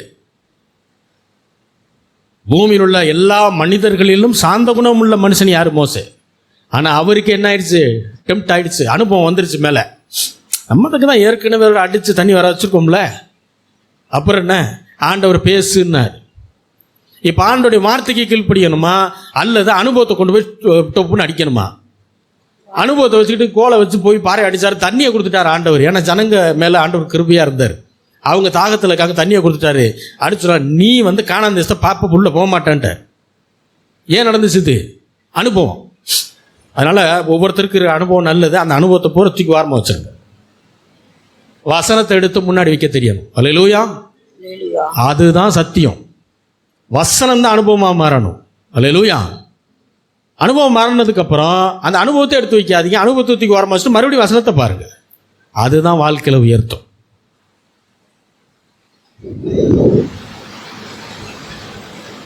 அப்போ மேய்ப்பர்கள் தான் ஆலயத்தில் பலி செலுத்தணும் அப்படின்னா ஆடுகள் மாடுகளை கொடுக்கணும். இப்போ அங்கே நிலைமை பாருங்க, இவங்க கொடுக்குற ஆடுகள் எல்லாம் ஓகேவா, ஆனால் மேய்ப்பர்கள் மட்டும் என்ன செய்யக்கூடாதான், வரக்கூடாதான். இப்படி ஒரு நிலைமை அன்னைக்கு. அப்போ பலிக்கான ஆடுகளை செலக்ட் பண்ணும்போது அது பழுதோ குறைகளோ இல்லாத மாதிரி ஊனமோ இல்லாமல் இருந்தால் தான் அதை வாங்குறாங்க. பழுதற்ற ஆட்டுக்குட்டி பிறந்துருச்சு அப்படின்னா மேய்ப்பர்கள் பாடல்களை பாட ஆரம்பிச்சிருவாங்க. இப்போ யோசேப்பும் மரியாளும் குடிமதிப்பு எழுதப்படும்படி பெத்லஹேமுக்கு சென்றார்கள். அவங்களுக்கு அங்கே வீடு இருந்துச்சு. முதல்ல அதை நம்ம அதை புரிஞ்சுக்கணும். அவங்களுக்கு முதல்ல என்ன இருந்துச்சு, அங்கே வீடு இருந்துச்சு. ஏன்னா யோசேப்பு யாருடைய வம்சம்? மரியாளுடைய கணவராக இருந்த யோசேப்பு யாருடைய வம்சம்? யாரு? தாவீதுடைய வம்சம். தாவீது யாரு? தாவீது யாரா இருந்தவர்? கடைசி வரைக்கும் மேய்ப்பனா செத்து போனாரா? அப்புறம் ராஜாவா இருந்தவர். அப்ப இவர் யார்? யோசேப்பு யார்? அப்போ என்ன வம்சம் அவரு? கரெக்டா சொல்லணும், ராஜவம்சம். ராஜவம்சத்தில் இருந்த ஒரு மனுஷனுக்கு எப்படி அங்க வீடு இல்லாம இருக்கும்? புரியுதா உங்களுக்கு? அல்லேலூயா. அப்போ அவங்களுக்கு அங்க வீடெல்லாம் இருந்துச்சு. இன்னொன்று குடிமதிப்பு எழுதுறது அப்படின்னா மக்கள் தொகை கணக்கெடுக்கிறது. அன்றைக்கு இருந்த சிஸ்டம் வேற மாதிரி இருந்திருக்கலாம். இன்னைக்கு நபர்கள் பேர் அது இதெல்லாம் வச்சு எடுக்கிறாங்க. சிஸ்டம் தான் வேற மாதிரி இருக்கும். இப்போ அந்த குடிமதிப்பு எழுதுறாங்கன்றதுனால எல்லாரும் வெளியூருக்கு போனவங்க எல்லாம் அங்கே வர்றாங்க. அந்த நேரம் மரியாளுக்கு பிரசவ காலம் வேற, ஏறக்குறைய 9 மாசம்னு வச்சுக்குவோம். இப்போ மரியாள் அவர்கள் அந்த கடைசி மாசத்துல இருக்கிறதுனால ரத்தத்தினாலே தீட்டுப்பட வாய்ப்பு இருக்கிறது. இப்போ யோசேப்பினுடைய சொந்த பந்தங்களும் அங்கே வர்றாங்க, மரியாளுடைய சொந்த பந்தங்களும் வர்றாங்க, எல்லாரும் அங்கே தங்குறாங்க. ஒன்று, இப்போ மரியாளுக்காக எல்லாரும் வீட்டை விட்டு வெளியே போய் தங்கணும், அவங்க மட்டும் அங்கே இருக்கணும், ஏன்னா பிரசவ காலம் ரத்தத்தினால தீட்டுப்படும். அல்லது மரியாள் மட்டும் வெளியில் போயிருக்கணும், மற்ற எல்லாரும் அங்கே இருக்கணும். அப்போ பார்க்கும்போது நிறைய பேர் இருக்கிறதுனால மற்ற எல்லாம் வீட்டில் இருக்கிறாங்க. மரியாள் அவர்கள் மட்டும் எங்கே போகிறாங்க? மந்தையின் துருக்கம் என்று சொல்லக்கூடிய இடத்துல அவங்கள கொண்டு போய் விடுறாங்க. அங்கே யார் அவங்கள பார்த்துக்குவா அப்படின்னா மேய்ப்பர்கள் தான் பார்த்துக்குவாங்க. ஏன்னா இவங்களுடைய ரத்தம் தீட்டாயிரும் இல்லையா? பிள்ளை பிறக்கும்போது ரத்த போக்குனால தீட்டாயிருவாங்கன்றதுனால அங்கே கொண்டு போய் விடுறாங்க. அப்போது மேய்ப்பர்கள் தான் அவர்கள் என்ன செய்கிறாங்க? பார்த்துக்கிறாங்க. அதனால் அவங்க பாவம் வீடுலாம் இல்லாமல் ஏதோ மாட்டுத்தொழுவோம் அங்கே இருந்தால் நம்ம மாட்டுத்தொழுவோம் அது அப்படி கிடையாது. ஏறக்குறைய அந்த மாதிரியான ஒரு இடம். ஆனால் அப்படிப்பட்ட ஒரு இடம் இல்லை. ஏன்னா நமக்கு அது தெரியாது. மந்தையின் துருக்கம் என்று சொல்லக்கூடிய ஒரு இடம். அங்கே தான் மரியாள் அனுப்பப்படுகிறார்கள். இயேசு கிறிஸ்து என்கிற பழுதற்ற முதற் பேரான ஆட்டுக்குட்டியை பெற்றெடுத்தார்கள். இப்போ இயேசு கிறிஸ்து ஒரு பழுதற்ற ஆட்டுக்குட்டி என்கிற சர்டிபிகேட்டை யார் முதல்ல கொடுக்கணும்? யார் கொடுக்கணும்? மேய்ப்பர்கள்.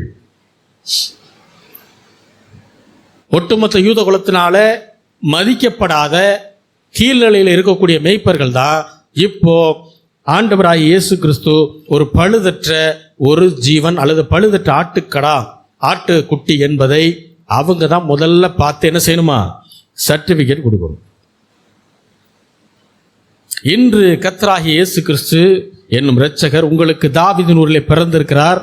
பிள்ளையை துணிகளில் சுற்றி முன்னணையில் கிடத்தியிருக்க காண்பீர்கள், இதுவே உங்களுக்கு அடையாளம் என்று தேவதூதன் சொன்னபோது அவங்க ஐயா அந்த முன்னணைனா என்ன அப்படின்னு கேட்கல. புரியுதா உங்களுக்கு? நம்மளா இருந்தால் என்ன செய்வோம்? கேட்டிருப்போம். ஏன்? நமக்கு தெரியாது இல்லையா? ஆரம் காலனியில் பிறந்திருக்காருன்னு சொல்கிறோம். இப்போ நம்ம என்ன ஆரம் காலனி எங்கேயா இருக்குன்னு கேட்போமா? வெளியூர் ஆள் இப்போ மதுரையிலேருந்து ஒருத்தர் வந்திருக்காரு, என்ன செய்வார்? கேட்பார். அதே தான். முன்னணியில் ஒரு துணியில் சுற்றி இருக்க காண்பீர்கள் சொன்ன உடனே அவங்க வேற எந்த பேச்சும் பேசலை, ஓகேன்ட்டு கிளம்பிட்டாங்க.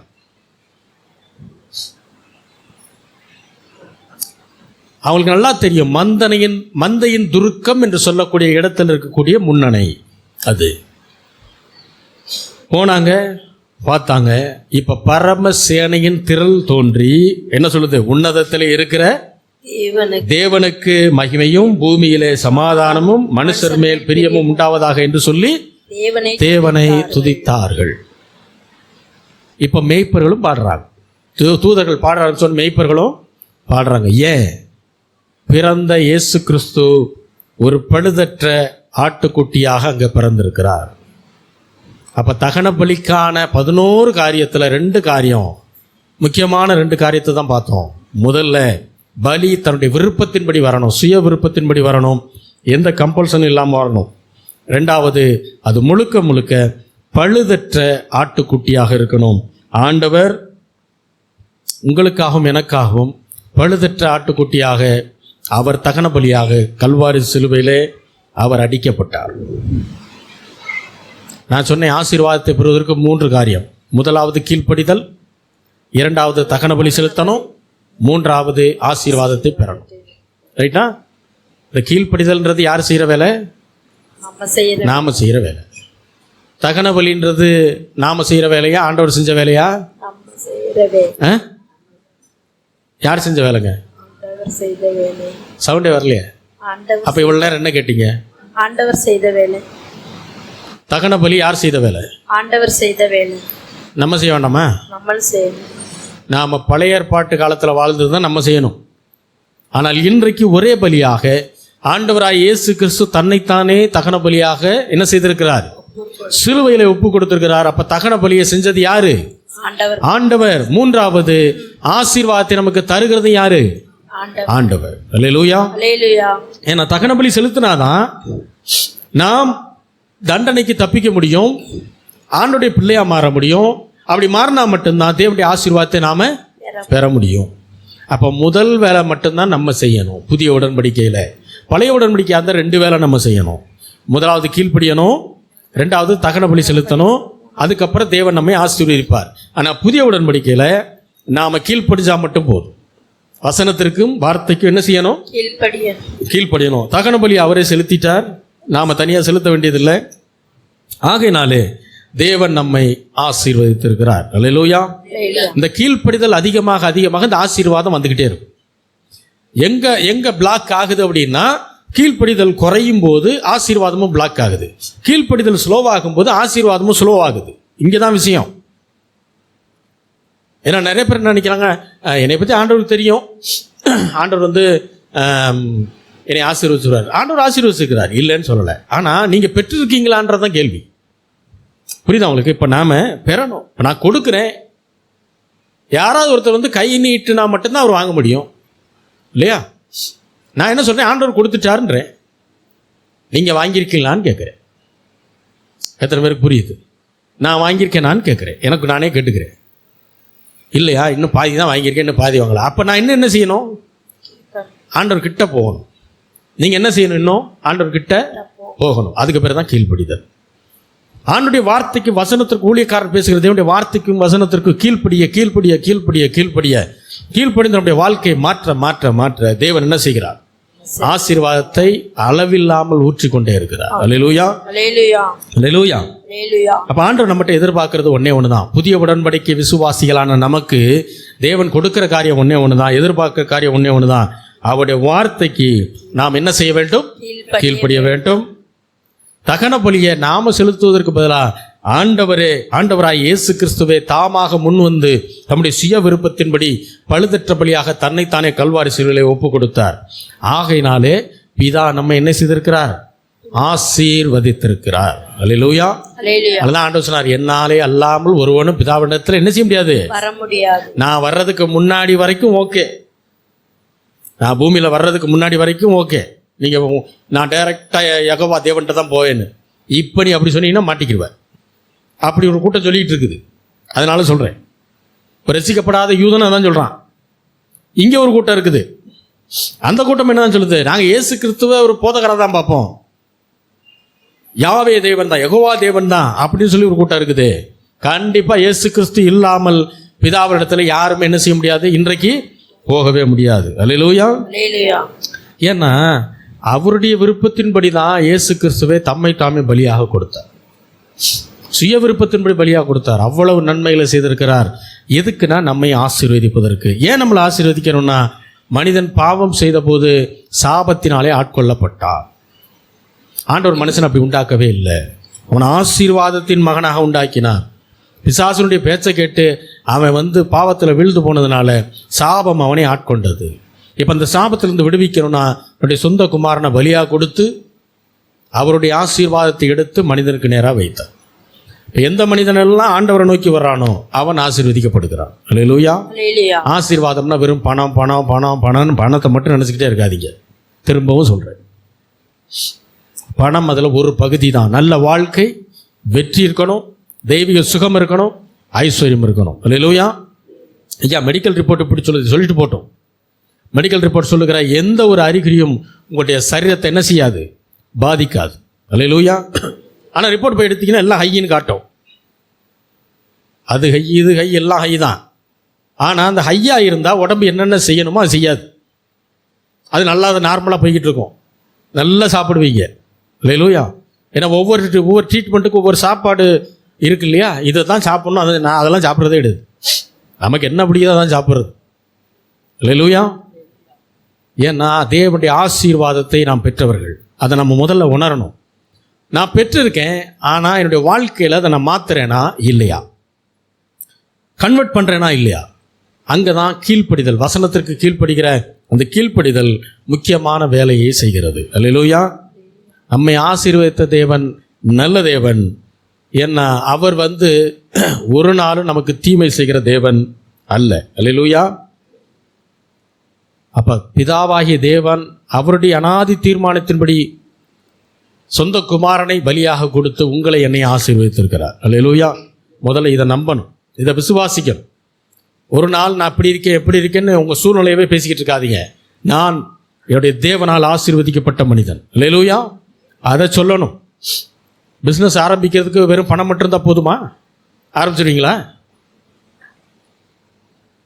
நல்ல சிந்தனை இருக்கணும், நல்ல ஐடியா இருக்கணும், அந்த பிஸ்னஸை எப்படி செய்யணும்னு தெரியணும். அநேகர் எதையோ பார்த்துட்டு பிஸ்னஸ் ஆரம்பிக்க போகிறேன்னு காசை போட்டு செலவு பண்ணி கடைசியில் ஒன்றும் இல்லாமல் ஆக்கி ஒரு வருஷத்தில் க்ளோஸ் பண்ணிட்டு போகிற ஆட்கள் தான் இன்றைக்கி நிறையா. முதல்ல என்ன இருக்கணும்? நல்ல சிந்தனை. அதுபோல தான் தேவனுடைய வார்த்தையை படிக்க படிக்க படிக்க தேவனுடைய ஞானம் நமக்குள்ளாக என்ன செய்யும்? இறங்க ஆரம்பிக்கும். தேவ ஞானத்தை செயல்படுத்தினீங்கன்னா வெற்றி உண்டு. அல்லேலூயா. தேவனுடைய ஞானத்தை நீங்கள் செயல்படுத்தும் போது அங்கே நல்வாழ்க்கை கிடைக்கும். தேவனுடைய ஞானத்தை செயல்படுத்தும் போது சரீரம் தெய்வீக சுகத்தில் அப்படியே மிதக்கும். அல்லேலூயா. இதெல்லாம் நடந்துச்சுன்னா ஆட்டோமேட்டிக்காக எல்லா பண பிரச்சனைகளும் எல்லா குறைவுகளும் ஆண்டவருடைய கிருபையினால் ஆண்டவருடைய ஆசீர்வாதத்தினால மாற்றப்படும். அல்லேலூயா. கர்த்தர் நல்லவர், நீங்கள் கர்த்தரால் ஆசீர்வதிக்கப்பட்டவர்கள். நம்ம எல்லாரும் ஜெபிக்கலாம். எங்களை நேசிக்கிற நல்ல தகப்பனே, ஆண்டவராகிய இயேசு கிறிஸ்துவின் நாமத்தில் வருகிறோம் பிதாவே. ஆண்டவர் பேசின வார்த்தைகளுக்காக நன்றி. ஆண்டவரே, எங்களுக்காக நீர் உண்மையே தகன பலியாக கொடுத்திருக்கிறீர். எங்களை ஆசீர்வதிக்க வேண்டும் என்பது உம்முடைய விருப்பம், உம்முடைய சித்தம். அதற்கு உம்முடைய வசனத்திற்கு நாங்கள் கீழ்ப்படிய கர்த்தாவே எங்களை பலப்படுத்தும், ஆசீர்வதியும். வந்த ஒவ்வொருவரையும் ஆசீர்வதிக்கிறேன். உம்முடைய ஆசீர்வாதத்தால் நிரப்புங்க. இருதயத்தின் வேண்டுதல்களை அவர்களுக்கு அருள் செய்யுங்க. எல்லா குறைவுகளும் நிறைவாக்கி கொடுங்க. உம்முடைய மகிழ்ச்சியினால் நிரப்புவீராக. இயேசுவின் நாமத்தில் வேண்டிக் கொள்கிறோம் எங்கள் ஜீவனுள்ள நல்ல பிதாவே. ஆமென்.